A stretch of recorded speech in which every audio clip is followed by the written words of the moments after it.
ನಮ್ಮ practice with psychic power YouTube ಚಾನಲ್ನ ವೀಕ್ಷಕರಿಗೆ ಸ್ವಾಗತ. ಇಂದು ನಾನು ಪ್ರಸ್ತಾಪ ಮಾಡಿರುವ ಅಂಶ,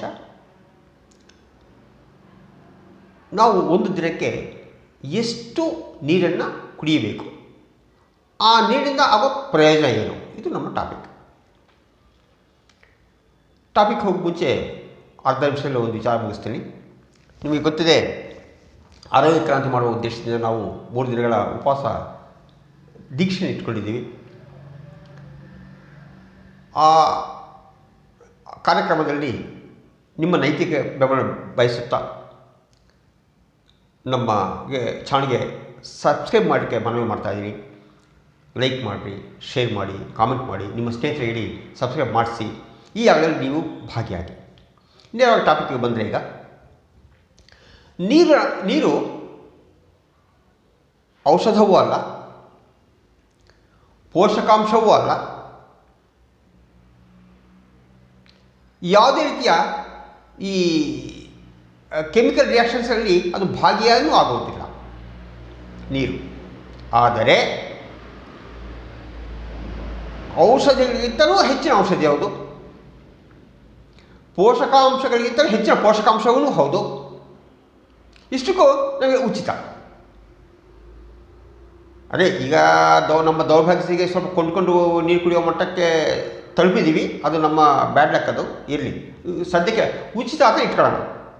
ಈ ಪ್ರಕೃತಿ ನಮಗೆ ಕೊಟ್ಟಿರ್ತಕ್ಕಂಥ ದೊಡ್ಡ ಉಚಿತಗಳು: ನೀರು, ಆಕ್ಸಿಜನ್, ಈ ಸಾಯಿಲ್ ಅಂದರೆ ಈ ನೆಲ, ಮಣ್ಣು, ದೊಡ್ಡ ಕೊಡುಗೆಗಳು. ಪ್ರಕೃತಿ ನಮಗೆ ಬಂದಿರ್ತಕ್ಕಂಥ ಕೊಡುಗೆಗಳು. ಅವು ಆಲ್ಮೋಸ್ಟ್ ಹಾಳು ಮಾಡಿದ್ದೀವಿ, ಅದು ಪ್ರಶ್ನೆ ಬೇರೆ, ಅದು ಪಕ್ಕ ಇಟ್ಕೊಳ್ಳೋಣ. ಈಗ ಟಾಪಿಕ್ ಬಂದ್ಬಿಡೋಣ. ಏನು ನೀರಿನಿಂದ ನಮಗೇನು ಲಾಭ? ತುಂಬ ಲಾಭಗಳಿದ್ದಾವೆ ನೀರಿನಿಂದ. ಮೊದಲನೇದಾಗಿ, ನಮ್ಮ ದೇಹ ಅತಿ ಹೆಚ್ಚು ಇರ್ತಕ್ಕಂಥ ಅಂಶ ನೀರೇ. ನಮ್ಮ ದೇಹದಲ್ಲಿ ಅತಿ ಹೆಚ್ಚು. ಎರಡನೇದು, ಪ್ರತಿ ಜೀವಕಣವು ನೀರು ಬಂದು ಕೂಡಲೇ ಉತ್ಸಾಹದ ಕೆಲಸ ಮಾಡ್ತದೆ. ಅದು ಒಂಥರ ಎಚ್ಚರವಾಗುತ್ತದೆ, ಕಾರ್ಯೋನ್ಮುಖವಾಗುತ್ತದೆ. ಪ್ರತಿ ಜೀವಕಣವು ನೀರಿನಿಂದ.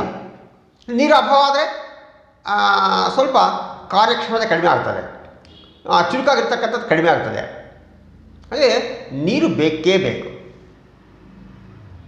ನಂತರ ಈ ಸಾಕಷ್ಟು ನೀರು ಕಡಿಮೆ ಇದ್ದರೆ ಈ ನೋವುಗಳಿರ್ತವೆ, ದೇಹದ ನೋವು, ವಿಶೇಷವಾಗಿ ತಲೆನೋವು ತುಂಬ ಜಾಸ್ತಿ ಇರ್ತದೆ. ತಲೆನೋವು ನೀರು ಕಡಿಮೆ ಇದ್ದರೆ, ನೀರು ಕುಡಿದ್ರೆ ತಲೆನೋವು ಹೋಗ್ತದೆ. ದೇಹದಲ್ಲಿ ಇರ್ತಕ್ಕಂಥ ಯಾವ ನೋವುಗಳು ಇರ್ತವೆ, ನೀರು ಕುಡಿದರೆ ಸಾಕು, ಏನು ಮಾಡೋದು ಬೇಡ ನಾವು. ನಂತರ ನಮ್ಮ ದೇಹದ ಉಷ್ಣತೆ ಸಮಸ್ಥಿತಿಯಲ್ಲಿರ್ತದೆ, ಎಷ್ಟು ಬೇಕಷ್ಟು ಇರ್ತದೆ. ನೀರು ನಾವು ಸರಿಯಾದ ರೀತಿಯಲ್ಲಿ ನೀರು ಕುಡಿದ್ರೆ ಬಿ ಪಿ ಇರೋದಿಲ್ಲ, ಬಿ ಪಿ ಕಂಟ್ರೋಲ್ ಆಗ್ತದೆ. ಬ್ರೈನು ಚುರುಕಾಗಿ ಕೆಲಸ ಮಾಡ್ತದೆ, ಮನಸ್ಸು ಪ್ರಶಾಂತವಾಗಿರ್ತದೆ, ಲವಲವಿಕೆಯಿಂದ ಇರ್ತೀವಿ. ಎಲ್ಲ ಈ ಮೆಟಬಾಲಿಸಮ್, ಜೈವಿಕ ಕ್ರಿಯೆಗಳು ಸರಿಯಾದ ರೀತಿಯಲ್ಲಿ ಆಗ್ತವೆ, ಕೇವಲ ನೀರು ಕುಡಿಯೋದ್ರ ಮೂಲಕ ಅಷ್ಟೇ. ಯಾವುದೇ ರೀತಿಯ ಏನು ಹಣ ಇಲ್ಲದೆ, ಸಮಸ್ಯೆ ಇಲ್ಲದಂಗೆ ತುಂಬ ಸರಳವಾಗಿ ನಮ್ಮ ದೇಹವನ್ನು ಸುಸ್ಥಿತಿಯಲ್ಲಿ ಇಟ್ಕೊಳ್ಳೋಂಥ ಒಂದು ದೊಡ್ಡ ಪ್ರಕೃತಿ ವರ ನೀರು. ಆದರೆ ಈ ನೀರು ಹೇಗೆ ಕುಡಿಬೇಕು, ದೊಡ್ಡ ಸಮಸ್ಯೆ ಇದು. ಮಾಮೂಲಾಗಿ ಏನು ಮಾಡ್ತೀವಿ ಹೇಳಿ, ನೀರು ಹೆಂಗೆ ಕುಡಿತೀವಿ ನಾವು? ಒಂದು ಸಾಧಾರಣ ರೀತಿಯಲ್ಲಿ ಬೆಳಗ್ಗೆ ಎದ್ದು ಕೂಡಲೇ ಒಂದಿಷ್ಟು ನೀರು ಕುಡಿಬೋದು, 1 ಲೋಟ ನೀರು ಕುಡಿಬೋದು. ಟೀ ಕಾಫಿ ಕುಡಿತೀವಿ, ಒಂದಿಷ್ಟು ತಿಂಡಿ ತಿಂತೀವಿ. ಆ ತಿಂಡಿ ತಿನ್ನುವಾಗ ತಿಂಡಿಗೆ ಮುಂಚೆ ಅಥವಾ ಸ್ವಲ್ಪ ನೀರು ಕುಡಿತೀವಿ. ಮತ್ತು ಎಲ್ಲ ಸಂದರ್ಭ ಬಂದಾಗ ಊಟ ಮಾಡೋ ಸಂದರ್ಭ ಒಂದಿಷ್ಟು ನೀರು ಕುಡಿತೀವಿ. ಎಂದೋ ಒಂದು ಸಂದರ್ಭದಲ್ಲಿ ಸ್ವಲ್ಪ ಬಾಯಾರಿಕೆ ಆದಾಗ ಸ್ವಲ್ಪ ವಿಶೇಷವಾಗಿ ನೀರು ಕುಡಿಯಬೇಕಂತ ನೀರು ಕುಡಿತೀವಿ. ಇದು ಅಂದರೆ ಒಂದು ನೀರೆಂಬುದು ನಮಗೆ ಅತಿ ಅವಶ್ಯಕತೆ. ನಾವು ಕುಡಿತಾ ಇಲ್ಲ, ಅದು ರೊಟೀನ್ ವರ್ಕ್. ಅದು ಏನೋ ಆ ಲಿಮಿಟ್ ಹಿಂಗೆ ಕುಡಿತೀವಿ, ಅದು ಸಾಕ್ತೀವಿ. ಅದು ಒಂದು ನೀರು ನಾವು ಕುಡಿತಿದ್ದೀವಿ, ಅದಕ್ಕೆ ವಿಶೇಷತೆ ಇದೆ ಅಂತ ನಮ್ಗೆ ಅನಿಸ್ತಾ ಇಲ್ಲ. ಇಷ್ಟು ಆದರೆ ಇದು ತಪ್ಪು. ನಾವು ನೀರನ್ನು ಹೇಗೆ ಕುಡಿಬೇಕು ಈ ವಿಡಿಯೋದಲ್ಲಿ ನಿಮ್ಗೆ ಕರೆಕ್ಟಾಗಿ ಹೇಳ್ತೀನಿ. ನಾವು ಈ ನಮ್ಮ ಜೀವನ ಶೈಲಿ ಬದಲಾವಣೆ ಅಂತ ಹೇಳ್ತೀವಲ್ಲ, ಸ್ವಲ್ಪ ಕಷ್ಟ ಅದು. ಒಂದು ಸ್ಥಿತಿಗೆ ನಾವು ಹೊಂದ್ಕೊಂಡಿರ್ತೀವಿ, ಸ್ವಲ್ಪ ನಾವು ಬದಲಾವಣೆ ಮಾಡಿಕೊಂಡ್ರೆ ಮಾತ್ರ ನಾವು ಸರಿ ಹೋಗ್ತೀವಿ, ಇಲ್ಲ ಸರಿ ಹೋಗಲ್ಲ. ನೀರು ವಿಚಾರ ಅಷ್ಟೇ. ಅದಕ್ಕೆ ಈ ವಿಡಿಯೋದಲ್ಲಿ ನೀರು ಬಗ್ಗೆ ಹೇಳ್ತಾ ಇದ್ದೀನಿ. ಒಂದು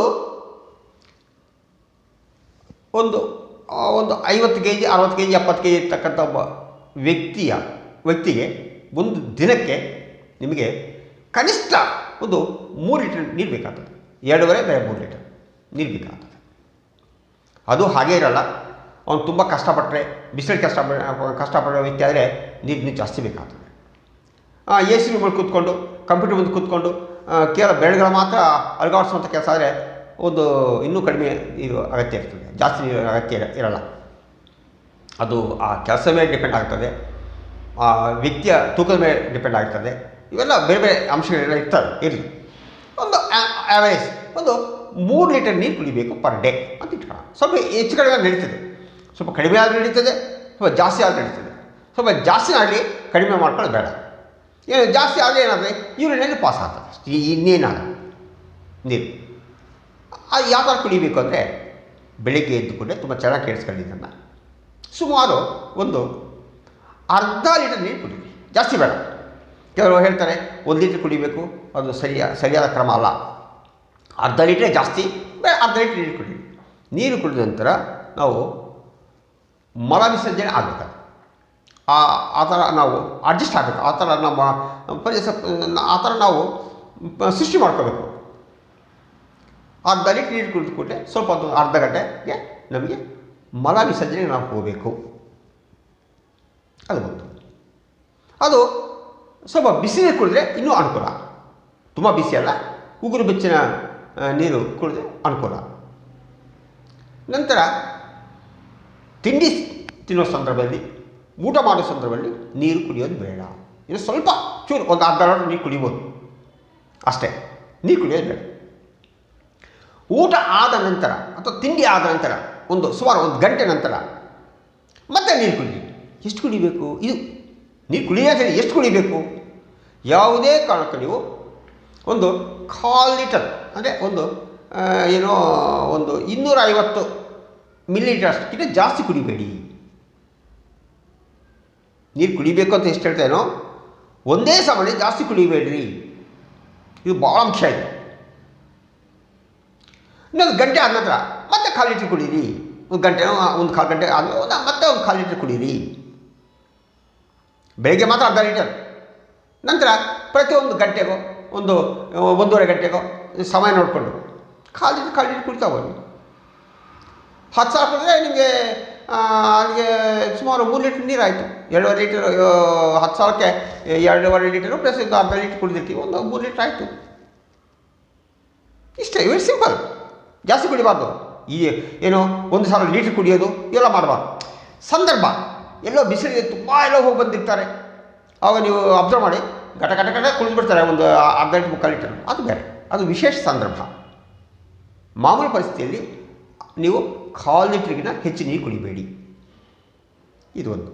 ನಂತರ ನಿಮಗೆ ಮತ್ತಷ್ಟು ಇನ್ನೂ ಸಿಂಪ್ಟಮ್ ಈಸಿಯಾಗಿ ಹೇಳ್ತೀನಿ. ನೀವು ಈರುಳ್ಳಿಗೆ ಹೋದಾಗ ಆ ಬಣ್ಣ ನೋಡಿ. ಕೆಲವು ಕಲರ್ಲೆಸ್ ಬಣ್ಣ ಅಂದರೆ ಯಾವುದೇ ಬಣ್ಣ ಇರೋಲ್ಲ, ಅಥವಾ ಪೇಲ್ ಬಣ್ಣ, ಸ್ವಲ್ಪ ಸ್ಟ್ರಾಂಗ್ ಬಣ್ಣ ಇರೋದಿಲ್ಲ. ತುಂಬ ಯೆಲ್ಲೋ ಕಲರು ಅಥವಾ ಸ್ವಲ್ಪ ಕೆಂಪು ಕಲರು ಇಲ್ದಂಗೆ ಸ್ವಲ್ಪ ಬಿಡ್ಸ್ಕೊಂಡು ಈ ಥರ ಇರ್ತದೆ. ಆ ಥರ ಬಣ್ಣ ಬಂದರೆ ನಿಮಗೆ ನಾವು ಸೇಫ್ ಆಗಿದ್ದೀವಿ ಅಂತ, ಕಲರ್ಲೆಸ್ ಇದ್ದು ಸೇಫ್ ಆಗಿರ್ತೀವಿ ಅಂತ. ಅದಲ್ಲದೆ ಕೆಂಪಿಗಿರೋದು ಅಥವಾ ಸ್ವಲ್ಪ ಈ ಪಿಂಕ್ ಕಲರ್ ಇರೋದು ಇಂಥ ಬಣ್ಣಗಳು ಬರ್ತವೆ. ಯೆಲ್ಲೋ ಕಲರ್ ಜಾಸ್ತಿ ಸ್ಟ್ರಾಂಗ್ ಯೆಲ್ಲೋ, ಆ ಥರ ಇದ್ದಾಗ ತಕ್ಷಣ ನೀರು ಕುಡೀರಿ. ನೀವೇನು ಮಾಡ್ಕೋಬೇಡಿ, ಜಸ್ಟ್ ನೀರು ಕುಡೀರಿ. ಎಷ್ಟು ನೀರು ಕುಡಿತೀರಾ ಹೇಳಿದಾರ? 1/4 ಲೀಟ್ರ್ ಕುಡೀರಿ. 1 ಗಂಟೆ 1.5 ಗಂಟೆ ಬಿಟ್ಟು ಮತ್ತೆ 1/4 ಲೀಟ್ರ್ ಕುಡೀರಿ. ಮತ್ತೆ ಈರುಳ್ಳಿಗೋರಿ, ಆಗಲೇ ಬಣ್ಣ ಬದಲಾವಣೆ ಆಗಿರ್ತದೆ. ತುಂಬ ಸಿಂಪಲ್ ಟೆಕ್ನಿಕ್ ಇದು.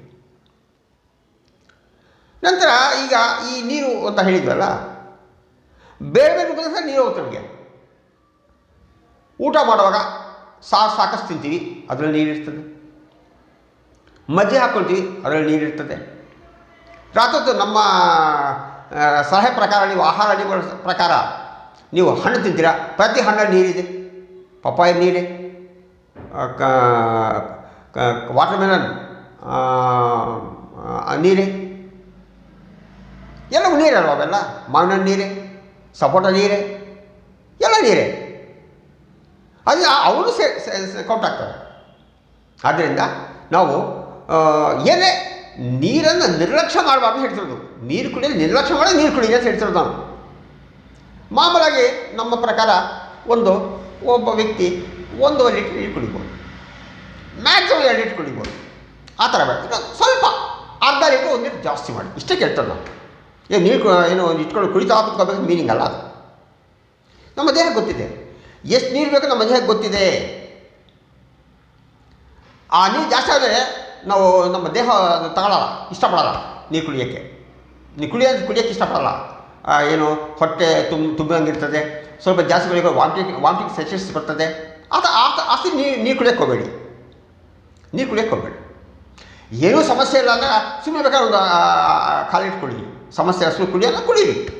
ಒಟ್ಟಾರೆ ನಿಮ್ಮ ಟಾರ್ಗೆಟ್ 2.5 ಇಂದ 3 ಲೀಟರ್ ನೀರು. ದೇಹಕ್ಕೆ ಗೊತ್ತಿದೆ ಎಷ್ಟು ನೀರು ಬೇಕು, ದೇಹಕ್ಕೆ ಗೊತ್ತಿದೆ. ಆ ದೇಹದ ಮಾತು ನೀವು ಕೇಳಿ. ಈಗ ಉದಾಹರಣೆ ಬಸ್ಸಲ್ಲಿ ಬರ್ತಾ ಇರ್ತೀನಿ, ನೀರು ಕುಡಿಬೇಕು ಅನಿಸ್ತದೆ, ಅವಕಾಶ ಇರಲ್ಲ, 2 ಗಂಟೆ 3 ಗಂಟೆ ಜರ್ನಿ ಇರ್ತದೆ. ಅಂಥ ಸಂದರ್ಭದಲ್ಲಿ ಸ್ವಲ್ಪ ಕಷ್ಟ. ಆವಾಗ ನಾವು ನೀರು ಬಾಟಲ್ ಇಟ್ಕೊಂಡು ಸ್ವಲ್ಪ ನೀರು ಕುಡಿಸೋ ಬಂದರೆ ಆಯಿತು. ನಾವು ನೀರು ಕುಡಿಯೋದು ನಿರ್ಲಕ್ಷ್ಯ ಮಾಡಬೇಡಿ ಅಂತ ಹೇಳ್ತೀನಿ ಹೊರತು ನೀರು ಕುಡಿಯೋದು ಕೆಲಸ ಅಲ್ಲ. ಆದ್ದರಿಂದ ಈ ನೀರು ವಿಚಾರದಲ್ಲಿ ಎಚ್ಚರಿಕೆ ವಹಿಸಿದಾಗ ಸಾಕಷ್ಟು ಸಮಸ್ಯೆಗಳು ಕಡಿಮೆ ಆಗ್ತದೆ. ನೀರು ನಮ್ಮ ದೇಹ ಏನು ಹೇಳ್ತಾರೆ ಕೇಳಿ, ನೀರು ಸಾಕಷ್ಟು ಕುಡೀರಿ ಅಂತ ಹೇಳ್ತಾ ಇದ್ದೀನಿ. ನಂತರ ಮುಗಿಸೋ ಮುಂಚೆ ಮತ್ತೊಂದು ಸಬ್ಸ್ಕ್ರೈಬ್ ಮಾಡಿ. ನಮ್ಮ ಈ 3 ದಿನಗಳ ಉಪವಾಸ ದೀಕ್ಷೆಯನ್ನು ಯಶಸ್ವಿ ಮಾಡಿ. ನಂತರ ಶೇರ್ ಮಾಡಿ, ಲೈಕ್ ಮಾಡಿ, ಕಾಮೆಂಟ್ ಮಾಡಿ, ನಿಮ್ಮ ನೈತಿಕ ಬೆಂಬಲ ಕೊಡಿ. ಬಹುಬೇಗ ನಾನು ಡೇಟ್ ಅನೌನ್ಸ್ ಮಾಡ್ತೀನಿ. ವಂದನೆಗಳು.